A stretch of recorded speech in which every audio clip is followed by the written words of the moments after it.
The Conservatives have promised to rewrite the Equality Act so that certain protections apply only to a person's biological sex.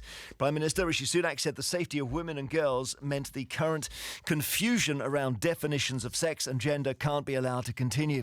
It boils down to how you define sex and particularly whether trans women who were not born female have the right to access female-only spaces.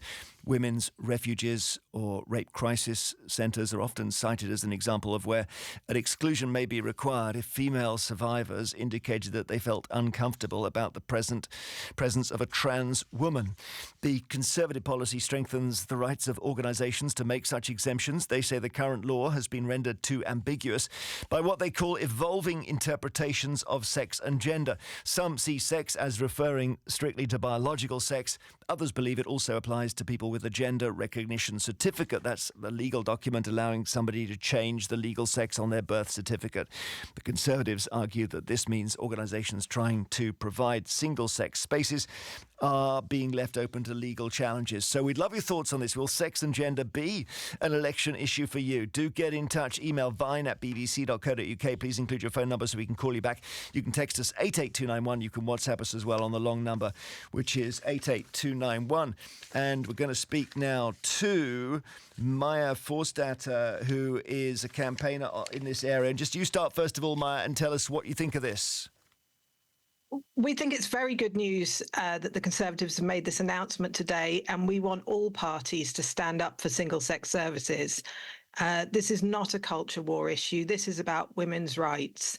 You said it was about how the Equality Act affects trans people, but really it's about how the Equality Act affects women and girls. And the Equality Act was based on the Sex Discrimination Act, which is nearly 50 years old and was there to protect women and girls from sex discrimination and sexual harassment. And often that means we need single-sex services and spaces, single-sex sports, single-sex associations. Most of the time, most places are mixed sex, and that's exactly how it should be. But sometimes you need privacy, dignity, safety and fairness of having a single-sex space, and that needs to be absolutely clear.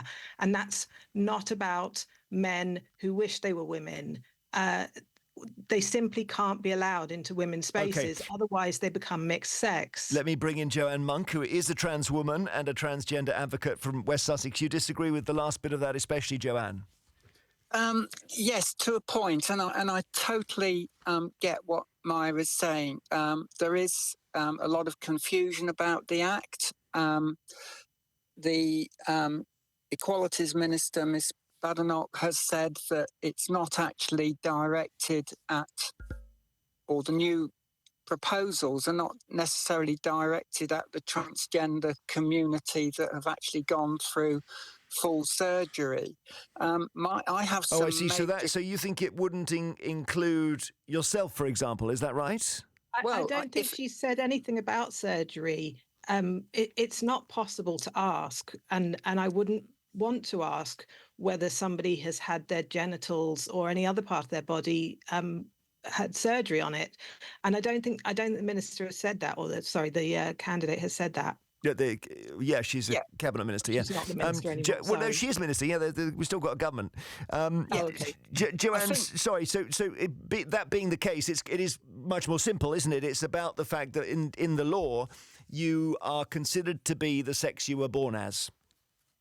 That's the proposal, that I was biologically male. My concern, it's my concern for everybody in the transgender community that has had surgery, that does have a gender recognition certificate, as I do, that has had their birth certificate changed to female, as I have. Is that going to exclude me from female spaces? The problem is if it does, where do I go? What about that, Maya? It seems maybe unfair on Joanne. Well, I think we first need to be clear. Most people who identify as transgender don't have surgery, and there's no requirement to have surgery in order to get a gender recognition certificate.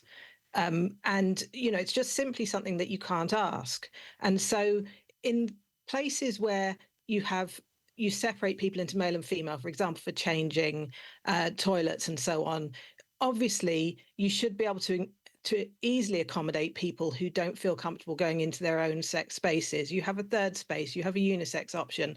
That's usually fairly straightforward. In a situation where you have a single sex service, so women's refuge, it's not a separate refuge for women and men. It's for women who are the victims of sexual abuse and domestic abuse by men. That's a service that's intended for women.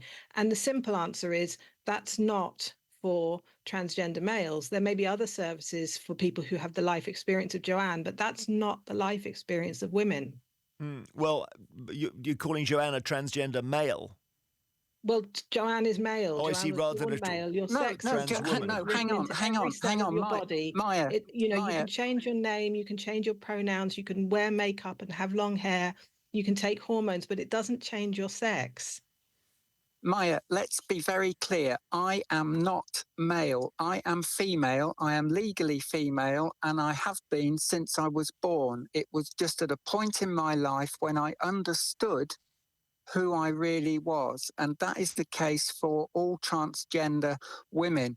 The problem that we also have is that nobody ever talks about transgender men. It is always transgender women. Well, I guess that's because of the we start to get into private spaces and hostels and prisons and so on where women feel more vulnerable. It's women's safety and women's fairness that is being damaged by this. That's why we talk about transgender males. And I mean, it's great that we're having this conversation on the radio. It's great that the politicians are having this conversation, but women should not be having to have this conversation at the point where they're faced with somebody who they can see as male, who they can hear as male, who is demanding access to a space where they shouldn't be.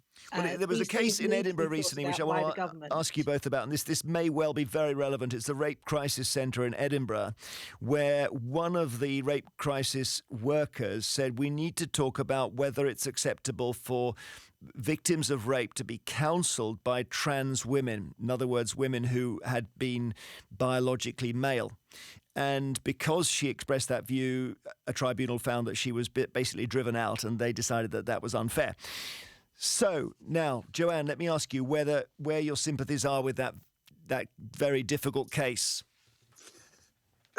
Jeremy, I do see both sides of the argument, and Maya, you must accept that I do see both sides of the argument, and it is all about, in a way, invasion of female spaces. A man could identify one day as a woman and invade female spaces. I do not agree with that at all.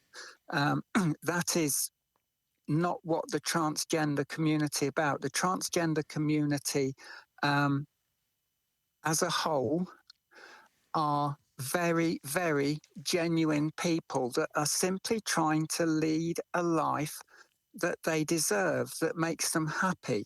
And to say that, for example, me, would I be denied, for example, treatment in hospital on a female ward? I would hope not, because I certainly wouldn't want to go onto a male ward. I am female. There's a very good example, actually, because under the Act, I think, Maya, that Joanne would not be able to say I was not treated equally because the Act will not recognise Joanne as a woman. Correct, Maya? The first thing is Joanne should, of course, get treatment in hospital. Whatever the health condition is, the hospital should treat everybody, according to their health. Well, that is the most obvious. That's very obvious saying that, isn't it? We're not saying that people should be excluded from healthcare. But she doesn't want to go on a male ward. Yes, because she is male. If the choice is between a male ward and a female ward, she cannot go into a female ward because all of the female patients will perceive you as male because you are male. Rubbish. And the staff cannot tell those female patients, oh, this person has had surgery, because that's your private information. So the ward is there provided for the female patients, and it can't be there to to make you feel happier. I'm sorry. Okay, I can see that's hurtful to you, Joanne. Maya, can I just come in on that one? That what you said there is absolute rubbish. I have had treatment in hospital on several occasions since I had my gender reassignment surgery. I've been on female wards. I have never had a problem with other patients on the ward. I've never had a problem with staff. I don't look male. And apart from the fact that, yes, and I am biologically male, my gender identity is female, and that's a legality that I have. Okay. And you can't deny me that. Thank you very much indeed. Right. Thank you, Joanne. Thank you, Maya. Joanne Monck, trans woman, transgender advocate from West Sussex. Maya Forstater, Chief Executive Officer and co-founder of an organisation called Sex Matters. And that's where the election campaign is going today, into this difficult issue of how the law treats people who are trans.